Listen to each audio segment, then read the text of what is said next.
in my keuse van speelgoed is die opvoedkundige waarde altyd verskriklik belangrik.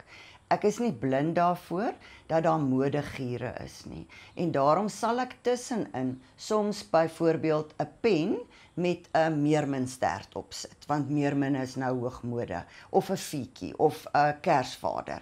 So, dit is nie asof ons alles suiwer opvoedkundig wil druk nie, maar om 'n pen te gebruik is 'n opvoedkundige situasie, maar nou maak ek hom interessant. So, 'n mens kan opvoedkunde en jy kan speelietjies en jy kan boeke enige manier gebruik sodat jy steeds by die einddoel uitkom. Dit moet kindervriendelik wees. So ek is nie blind vir die modegiere wat kom en gaan nie, maar daar's 'n basiese paar eienskappe waaraan speelgoed moet voldoen sodat ons werklik kan voel daar's opvoedkundige waarde in.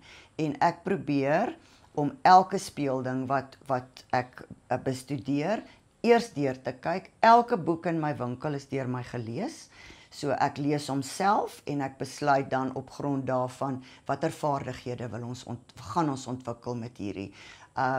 Natuurlik is daar leemtes, niks is volmaak nie, so jy gaan nie een speelding koop en alles met hom kan doen nie, maar die grootste gros kan jy min of meer kategoriseer. So ek probeer werklik 'n bietjie van 'n sif gebruik, nie net die modegiere volg nie, nie net dit wat goedkoop is volg nie, maar te kyk hoe gaan ek die beste reg kry binne 'n beperking.